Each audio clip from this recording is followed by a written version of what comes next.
Welcome to the That's Good Sports podcast. I am Brandon Perna here with Will Keys, who has just returned from Mexico, where he was. What were you doing in Mexico, Will?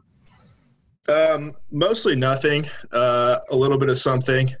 But one thing I found pretty interesting from Mexico is just from kind of wandering around the streets, you can just stop into a pharmacy and purchase HGH over the counter. So, oh, really? Yeah. So if you notice, like, I get like a little more like built in the next few weeks. Yeah. Like you might, I think that might be why.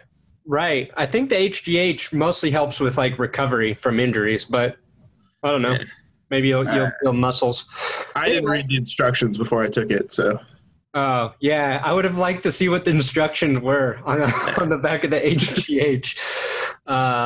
They're all in Spanish, so I can read them, Oh, that's true. Yeah. Whatever. Anyway, this is the That's Good Sports podcast. Today we're going to talk about a couple Denver Broncos things, a couple NFL things. We've got Carlos Henderson, Case Keenum getting bashed by some guy, Khalil Mack not reporting to the Raiders training camp, Jimmy G and his porn star date, Todd Gurley getting paid, and the Jets open to trading Teddy Bridgewater. So kind of a lot to cover today. Next week should start to get really interesting with training camps kind of in full swing. A lot of them have already started. So we'll talk Broncos first, and then the NFL as usual. This podcast is on Podbean, so make sure you follow it there. If you're watching on YouTube or on iTunes, it's the That's Good Sports podcast. There are a couple on iTunes I've done throughout the years, so if it's confusing as to which one, just check the date to see when it was published and give us a review on iTunes. All that stuff really helps. We're hoping to build an empire this football season as really the most popular below average podcasters out there. That's my goal. Will's goal is to use that HGH to basically morph into a superhero. Yeah, I mean, hopefully it's going to make me the best podcaster I can. Right. And you usually have to recover a long time after these. Like, that's why we have to do them like once a week, is because 6 days is spent recovering from one podcast. So yeah, the recovery time, a lot of people, that's why not everybody, most everybody podcasts now because it's like the easiest form of fucking media to make. But the people who don't do it, it's because the recovery is too rough. Yeah. Not everybody has access to, steroids like me. So No. And that's why I brought you in was for your steroids. Correct. Although the first time I took them, you told me to inject it directly into my genitals, and I don't think that was Was that basically your version of a prank, Will? Was that a practical joke? I misinterpreted the instructions. So they were also in Spanish. Well, these ones were actually in German. Okay.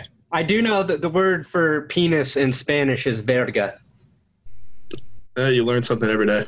So if you say chupa mi verga, I believe that means suck my dick in Spanish, which if you go to Mexico, those are basically the 3 words you need to know to get anything. I wish I had known this a week ago. Yo planto mi verga en el jardín. I plant my penis in your garden. So, that's just what I remember from, my... Yeah, it's what they taught you in high school. High school Spanish, yeah. Yeah. Did you do anything at all that was interesting in Mexico? Oh, heavens no. Where did you go? Cancun? No, Puerto Vallarta. Puerto Vallarta? Yeah, I was mostly by the pool bar. I played a lot of pool volleyball. Pretty good, not to brag. That's fun. Yeah. What was your drink? What were you drinking? Oh, mostly everything. But good answer. A few Long Islands, every type of cerveza. The Mind Eraser, Long Island iced teas. Yeah.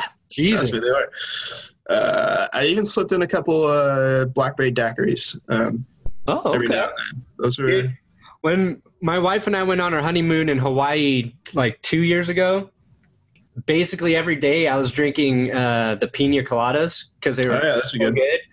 And after about 3 days of probably 4 or 5 pina coladas every day and some other things, I started to get some serious diarrhea and was like, I'm 90% sure it's the pina coladas just coming out in a darker liquid form. Yeah, everything starts to taste like bananas, and like your breath starts to taste like rotten bananas. It's, there's a reason. Yeah, once a week, that's fine for me. It's why you like reserve those kind of drinks for vacation, Correct, because I think we'd probably die if we had them on a regular basis. Right, they're so good. Yeah. All right, well, I guess we'll get into talking about I guess that we are here for. So let's start it, Will. Let's do it. All right, well, let's do some Broncos stuff. So some big news coming yesterday morning. I guess big news. Carlos Henderson, who was the third-round pick at wide receiver out of Louisiana Tech last year in the 2017 draft, is going to miss the opening of training camp, attending to some family issues. So they put him on the exempt, did not report list. But really what I've been wondering is, how does this affect his chances of making the team? Because I don't want to say he was already on the bubble just because he's got that boost from being a third-round pick, but, this doesn't bode well, especially with, the 2 rookies coming in. Yeah, I mean, it's tough because they didn't release the information of, why he was missing. Which, I mean, I guess, as a person, you deserve the right to, have privacy for those sort of things. But by not saying, at least giving people an idea of why he's missing, all it really did was allowed the local media to speculate all day yesterday. Always a good thing. Always a good thing. It was either you had to take a position, your take had to be, oh, this is bad for him, or hey, he's just he's doing the family thing, it's going to be okay, no big deal. So I think if they said, hey, he's got this thing happening, we understand it, he'll be back, it would at least have taken away, from, I don't know, people trying to draw conclusions.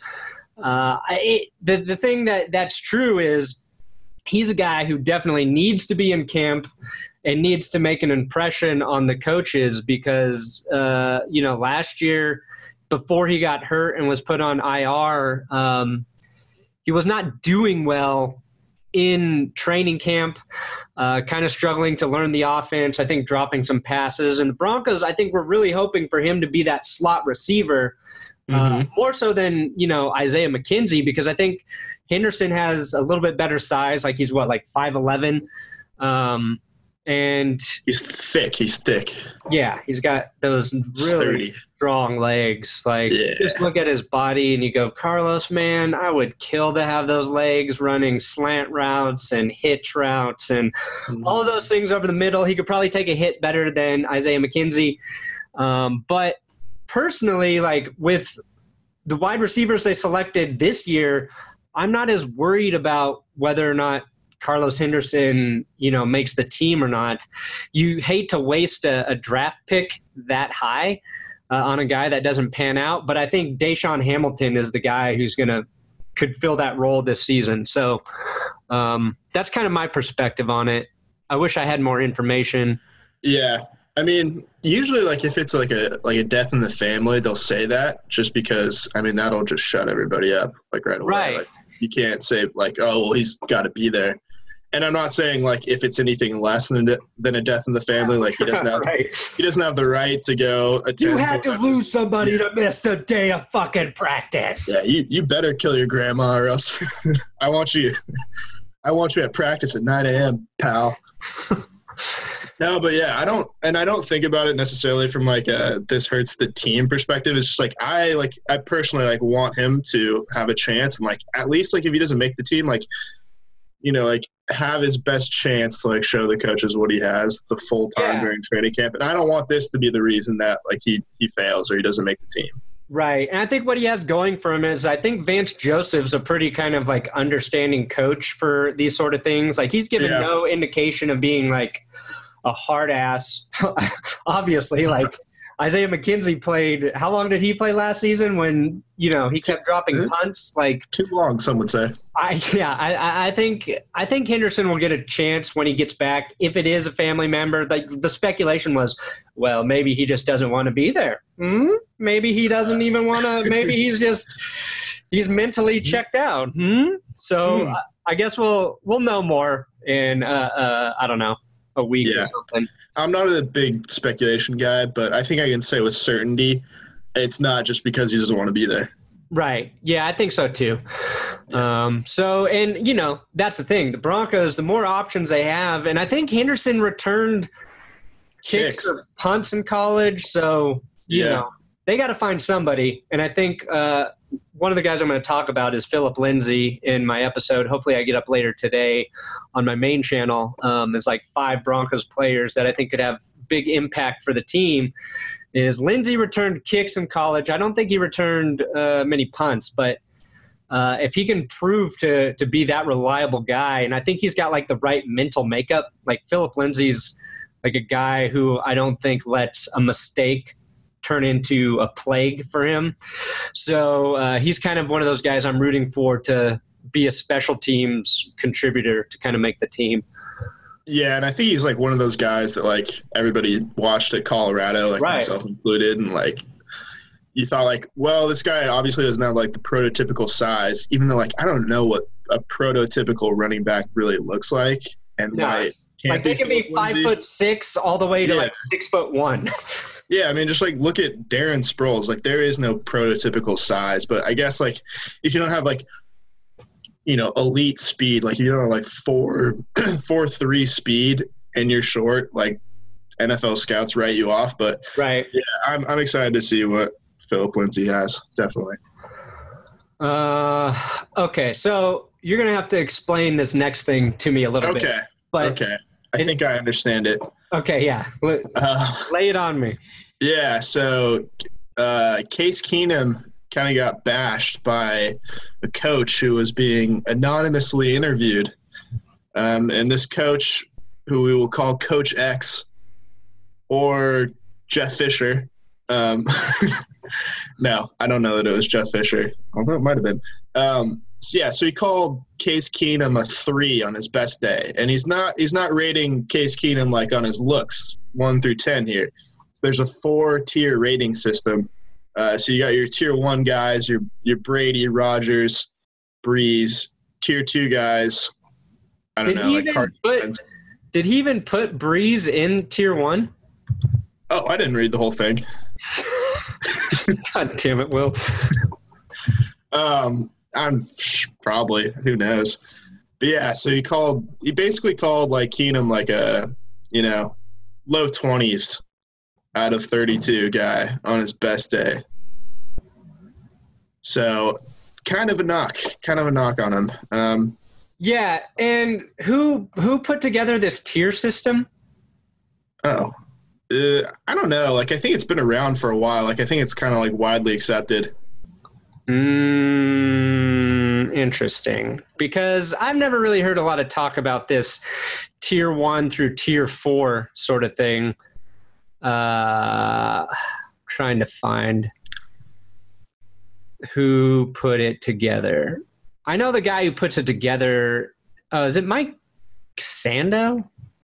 No, I don't know. Anyway, you're basically, I have a problem when people want to, when sources want to remain unidentified and then they want to shit on a guy who played really well last year. I think there's maybe a little truth in that up until last year. Well, there's a lot of truth up until last year. Case Keenum wasn't a good quarterback, but I think quarterback play, unless you're an elite guy, you're your tier 1 guy, you're Aaron Rodgers, you're Drew Brees type guy, you need to be around a good team to have success. Yeah, it's true for almost everybody.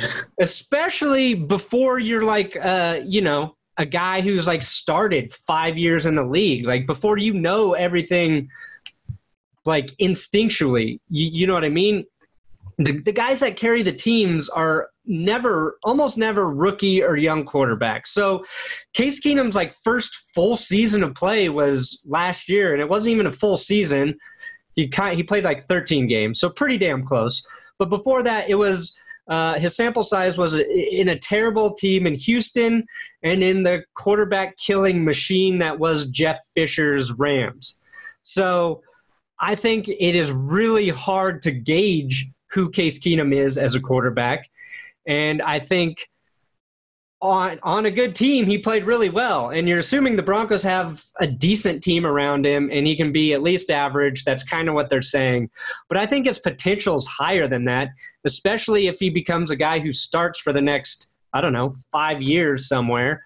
I think he has, the way he plays the game, I think he has the ability to be a pretty damn good NFL quarterback.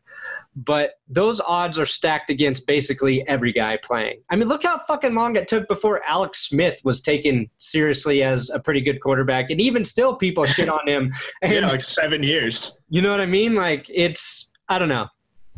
I think it's you take it with a grain of salt. And we'll know a lot more after this season. And if the Broncos defense is good, I think Case Keenum has some tools around him on offense to be good. We've talked about that. We've probably said it too many times here. I mean, I take exception just because just having watched Case Keenum last year, like the however many games I watched with him in Minnesota, like I think it's just objectively wrong to say like he's below average on his best day. Like if you watch the game against like Washington, like that's at least in that game, like that's the performance of a top 10 quarterback. Not saying that he is a top 10 quarterback. It's just that, when he puts it all together, he's, that's what he looks like. Like he can be really, really good. And also like, kind of like you said, like, I think anonymity in sports is just like really dumb and unnecessary.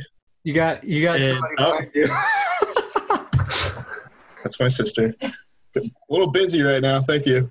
Will's sister just peeked through the door for anybody who's listening, and it totally distracted me from what he was saying. Yeah. Also me. I think I was talking about. Anonymous sources. Anonymous. Yeah. Yeah. So we're not dealing with like Woodward and Bernstein meeting up with Deep Throat. Just fucking own up to it. Yeah. It's like you're just doing this so you won't get backlash for your, stupid takes. Yeah. That are going to clearly be proven wrong. Means you don't have the fucking balls to put your name on your words, man. That's what I see. Let's just call it like we see it. Like this was Josh McDaniels.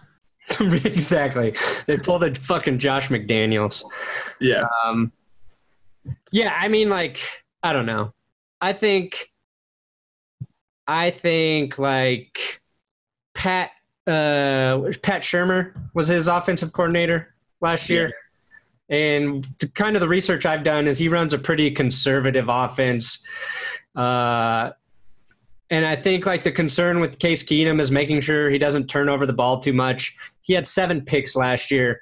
The Broncos, how many interceptions? It was in the 20s, I believe. So even if Case Keenum doesn't throw any more touchdowns and comes in and you eliminate 13 to 17 fucking interceptions, the Broncos offense is going to be a hell of a lot better. Even if Case Keenum is exactly average, that's why I'm excited about him. And I think he has the potential to be above average. And some of his statistics are like impressive in very important situations, the red zone and on third downs. Like he's top 10 quarterbacks in both of those categories. So whoever is saying this, versus pressure too. Yeah. And really, really good. Great under pressure. The Broncos offensive line was one of the worst in terms of the amount of pressures they gave up last year. So he's going to be tested, unless Jared Valdir is really healthy and awesome and the Broncos right tackle all of a sudden is great. So I'll believe it when I see it. We remain high on Case Keenum. Yes. So that is the point. Regardless of what Josh McDaniels has to say. Exactly. And now we're going to transition into NFL. And I wanted to talk about the thing I think is maybe most interesting, and that is that Khalil Mack has not reported to Raiders training camp. And Adam Schefter reported today that Khalil Mack and Jon Gruden have not had a single conversation since Gruden joined the organization. That's tough. That's a tough look for a new head coach to not ever have spoken to your best player. Yeah, that's weird. Like a little bit. Yeah, it's usually like a day one thing. Because you could argue Khalil Mack's better than Derek Carr, which would be your second best player. I would too. Khalil Mack would have been like the first guy I called if I was the head coach. Be like, hey, I am excited about what we can do with you on defense. Especially in a contract year. Or like when he's – yeah, I don't understand it. And Gruden won his Super Bowl with a great defense in Tampa Bay. Like, that's the guy you want to butter up. I mean, I'm sure – well, I don't know. The Raiders are an organization I would never say I'm sure about anything with, but I would assume they're going to get a deal worked out with him. There's probably – maybe too much to look into about Gruden and Mack not speaking. Like, I don't know how common it is for coaches to talk to every player when they come in, but I think it is. I don't think it's very common. Okay, fair enough. Not every player necessarily, but like your best defensive player, at least, like probably the best player on the team. I guess it would have been like Vance Joseph coming in and not talking to Von Miller, right? Yeah, which you just feel like that's like, how could you even do that? Like, that's unavoidable to talk to like the Super Bowl MVP. Not that Khalil Mack is that, but like the best player by far. No, it's interesting, and I hope as a Broncos fan that it means Khalil Mack holds out or the Raiders fuck up and lose him. I hope he goes somewhere else. Hopefully he's getting traded somewhere in the NFC. Yeah, as long as he doesn't go to New England, I wish Khalil Mack a great career anywhere else other than Oakland and Kansas City or the Chargers. Yeah, no. Good luck in Buffalo. It's college there, so it makes sense. Let's start that rumor. Yeah. Would you trade Bradley Chubb for Khalil Mack if that's what, say, the Raiders wanted? Yeah, I would. Even though you got to pay him a fuck ton of money next year. That's what makes it tricky. It's a contract thing. That does. You can't like turn salary cap mode off in Madden. Yeah. Yeah, I think I still would. Just because, like, how do you deal with that as an offense?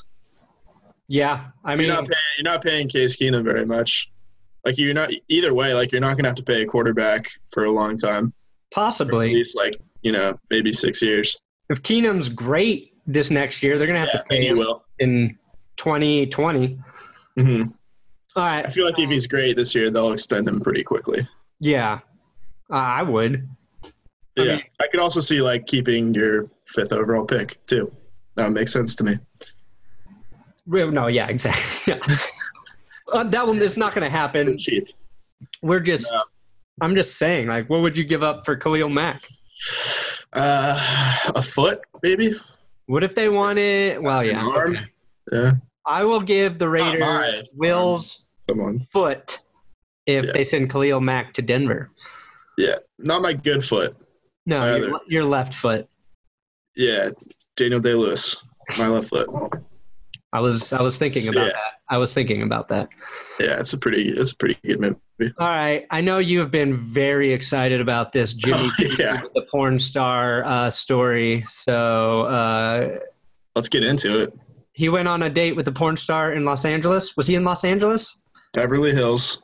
Yeah, it's like upscale Los Angeles.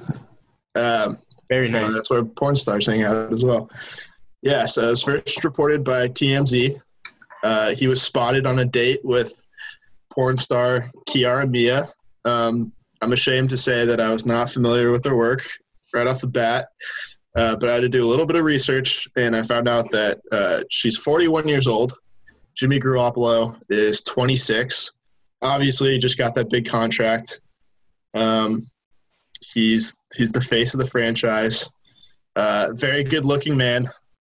What do we think about Jimmy G going on a date with a porn star? Do you have any problem with it? I don't. Fuck no. Some people do.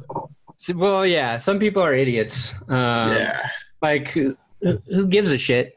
I edited porn for 2.5 years as a video editor. Like, I don't, like, the stigma about it means nothing to me. Well, hold on, Brandon.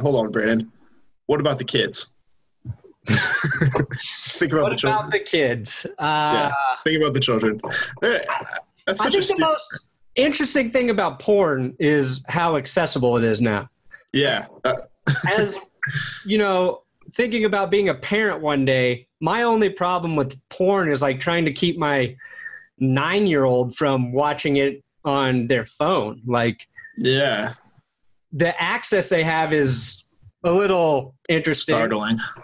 And there are some aspects of the porn industry that are not great. But there's a lot of it that's fine. It's sex. I think your point was the best point about it. It's like, how old is Kiara Mia? Like yeah, she's 41. That was that's a little weird. if you're gonna go for a porn star, yeah, I think you could find somebody maybe younger and hotter. Yeah, my theory was just like this is like a nostalgia thing for Jimmy G. Like he's probably been watching her since like middle school. And now that like he can, like I guess you might as well take your favorite porn star on a date if you could. Right. Like he could probably take a lot of other women on dates too, like actresses or, musicians. But, I don't have a problem with him taking a porn star on a date. No, I think it's very sweet of him that they actually went out on a date. Like he's a stand-up guy. They went out a gentlemanly move to a nice dinner, I'm assuming. Yeah. Yeah.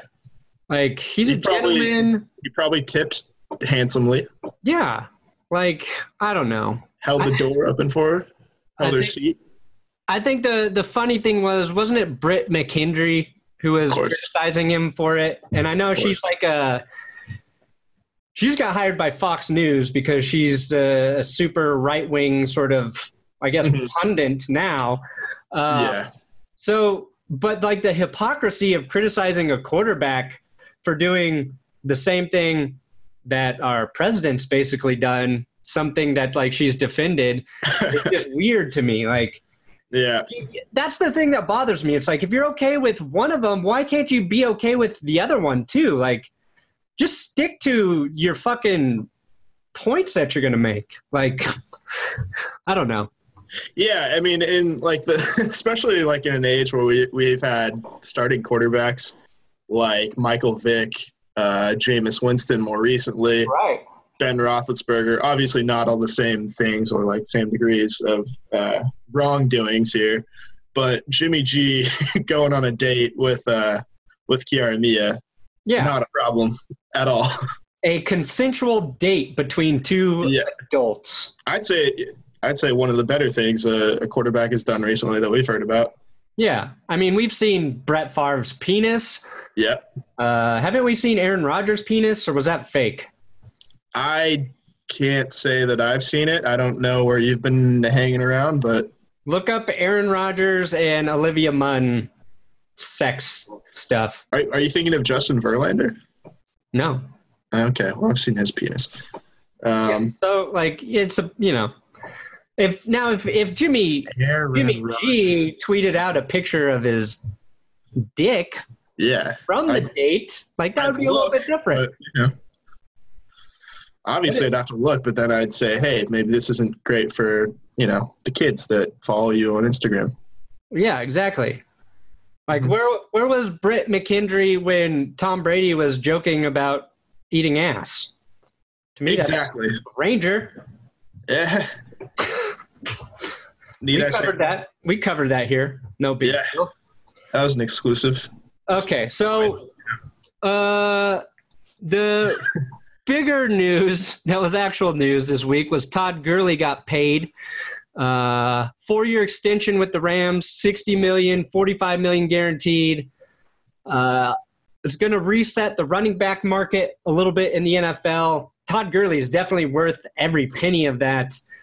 But when I kind of looked into it, like Brandon Cooks essentially made more money than Todd Gurley.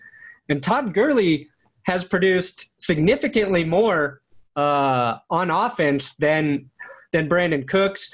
Le'Veon Bell's been getting dicked around by the Steelers, another guy who produces a ton of offense. And I just think it's shitty that the running back market has been devalued by the NFL. I don't know. Like, I get it for certain running backs. It's like, but the guys who are producing more than your receivers and have produced a lot more and are producing as receivers, why aren't those guys getting more money? I think is a fair question. And it's just something I noticed with the Todd Gurley stuff. And, you know, on the surface, it looks great. Like, oh, yeah, he's getting paid what he's worth. Well, no, I think he's actually worth more than what he's getting paid. I think it's a smart move by the Rams to lock him in at this deal because the guys coming up after him are going to make more. So I think what we've learned, like NFL teams, when they know they have a star, is to sign them early as they can in their contracts because their value goes up every year.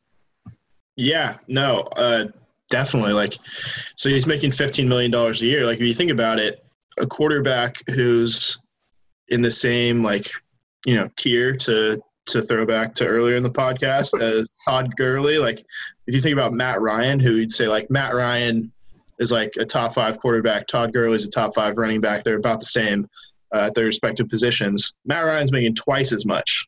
Right. So I understand it from the franchise perspective in terms of being worried about longevity and giving a guy like so many touches that, you know, you don't want to tie up all your cash in a guy that, like, obviously anybody can get hurt, but yeah, at running back, fair. It's so much more dicey, and you have to worry about wear and tear so much more than you would with like a wide receiver. I understand it. It's not fair for running backs because they put in a ton of work, and, you know, if you're the best at your position, you deserve to get paid a lot of money, I think. Yeah. That's just kind of the nature of football rather than like the nature of the business, I think. Yeah, the NFL pay structure is kind of fucked up.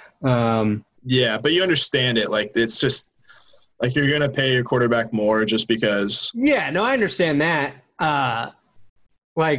But I think when you lump players by position, that is not fair for those players who outperform the value of their position. You know what I mean? And guys like Todd Gurley and Le'Veon Bell are the exception to those are maybe the only 2 running backs in the league who are worth a ton of money as running backs. You know what I mean? Like, you could argue Ezekiel Elliott maybe when it's his time, but I don't think he's as much of a threat as a receiving back. And David Johnson is the other name coming up, you know, with the Cardinals, but he was hurt all of last year. Like, Bell and Gurley, for the most part, have been on the field quite a bit. Bell had a little bit of injury issue. So, and I mean, Bell's getting paid quite a bit anyway, but, you know, they have earned the right to make more. And, like, if you look at what happened to C.J. Anderson, he basically got screwed out of $3 million this year. I think he was supposed to make 4 or 5 with the Broncos, and he's like on $1 million deal with the Panthers. So it's I don't know. I can't imagine being in a situation where you're thinking you're going to make $4 or $5 million, and then you got to just go and make $1 million. My heart breaks. You know? No, but that is like, yeah, that is kind of a slap in the face. This is like you got to be smart with your money, man. Oh yeah. No, you think about it, like, especially as a running back, like, you can't count on anything except for like the season you're playing right now. Like, you can't count on anything longer than that. Yeah, it's why NFL players want that guaranteed money. Yes, like the NBA. Right. And isn't baseball the same way? Guaranteed? Yeah. Uh-huh. Well, yeah, again, that's like, the argument from the owner's side, which I'm not saying that like this is my point of view, but like just trying to explain it. Like, it's hard to guarantee football players anything because they can't guarantee that they're going to be on the field from, one game to the next, let alone one season to the next. Well, just because the game is so violent. If the NFL owners weren't making over hundreds of millions of dollars every year, correct, I would give a shit. Yeah, no, then I'll be shedding a tear when they're worth less than $1 billion. But until then. Yeah, exactly. What's this last thing about Teddy Bridgewater? Yeah, so this is kind of recent, although I heard a little bit about it yesterday just being speculated, but now there's a report coming out that so Teddy Bridgewater, obviously with the Jets, you've got Josh McCown, Sam Darnold, and then Bridgewater. And Bridgewater's apparently been he's impressed the coaches a lot starting in minicamp. So they kind of have a little he looks good. Let's get rid of him. The Jets finally have a surplus of talented quarterbacks. So they're like, hey, it's too many. Let's get rid of this guy. Yeah. No, it actually makes a ton of sense for the Jets because it does. Josh McCown, like, he loves being there. Mm-hmm. He's played decent as that older kind of backup guy, and I think he's prepared to hand over the role to Sam Darnold. Teddy Bridgewater is a starting caliber quarterback. At least he was when he's healthy. So I guess my question would be like, which teams actually are interested for trading for Bridgewater? Like, do you think a team's trying to bring him in as a starter, or is it a team that is looking for a backup because they think their starter might shit the bed? I've got one for you. Is it Jacksonville? No, actually, but same state, Tampa Bay Buccaneers. What do you think? Oh shit! I would dump Jameis Winston and get Bridgewater. That makes a lot. Tampa Bay makes sense. I have no idea why Jacksonville didn't try to get a guy like Case Keenum this offseason. I think with Keenum, easy on the Bortles slander. Hey, and I was impressed with the way Bortles improved, but I feel like we've seen what Bortles' ceiling is. I don't know if that's true, but this is his 5th year, right? Yeah. Bortles?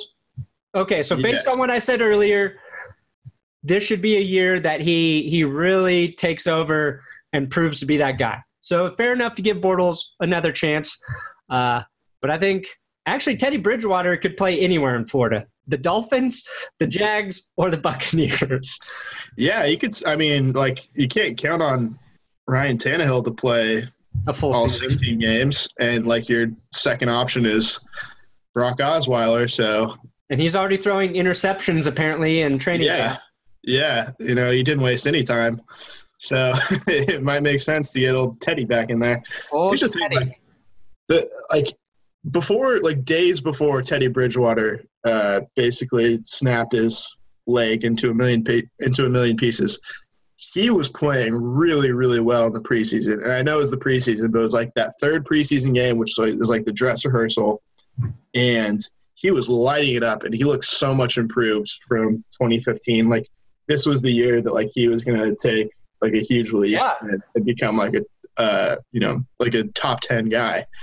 And that's why, I don't know, just like to me at least, it was like extra devastating because it wasn't just like normal Teddy Bridgewater getting hurt. It was like he was about to like really like break out, and then that happens.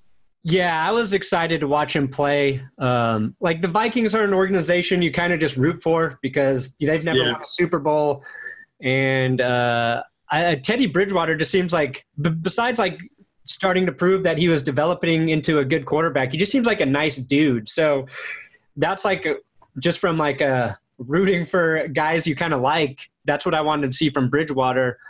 But I think the teams we listed are really the only teams I feel like would be seriously interested in a quarterback. There's not any like Tennessee, you've got Mariota. Like, I'm trying to think of You wouldn't say Buffalo. Buffalo, because they're all in on Josh Allen. Like, yeah. You wouldn't say Cleveland. Nope. Yeah, I wouldn't see him as an upgrade over Tyrod Taylor necessarily. You know, it's like the NFC West, they're all fine. Like Arizona, they've got Bradford and Rosen. Yeah, I think they're just going to get a Rosen right away. The Colts are committed to Brissett to back up Andrew Luck. Like maybe Indianapolis, if they didn't, I believe they said they're set on, keeping Jacoby Brissett there. That would be an interesting fit. Who's the Texans backup behind Deshaun Watson? Is it Tom Savage? Like, I think so.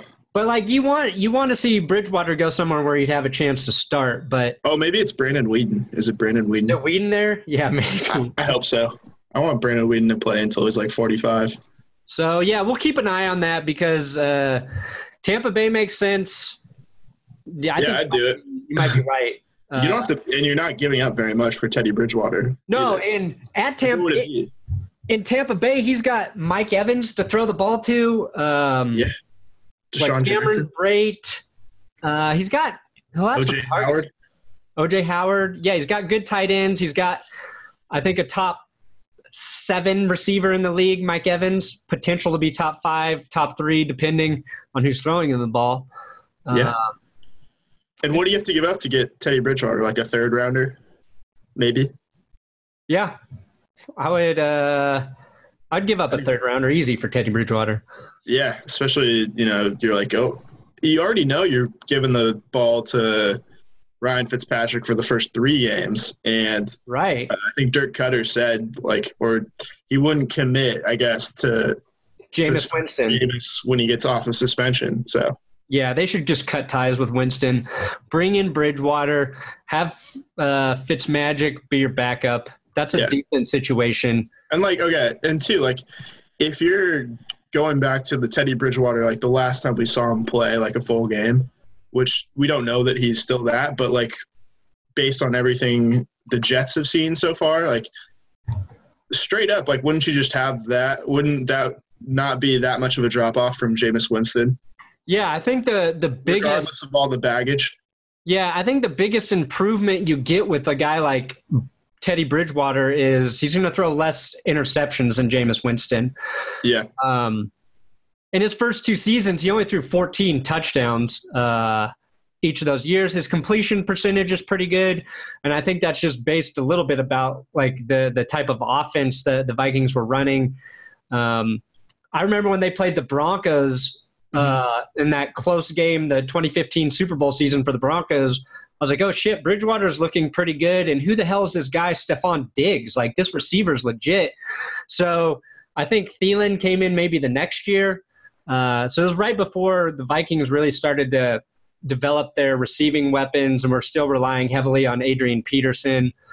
Who's Tampa Bay's running back? They got rid of Doug Martin. Yeah, it's not Doug Martin. I'm pretty sure they drafted someone. Oh, it's Ronald Jones from USC. Oh, right. Yeah. I wanted the Broncos to take a look at that guy. Yeah, same. And they have, Jaquiz Rodgers, Ronald Jones, Charles Sims. Yeah, I mean, if he's what you think he could be, then that's a pretty solid offense to have. Yeah, I always forget Tampa Bay as a team, so I'm glad you were say who you think they would go to. Yeah, they're like the 33rd NFL team.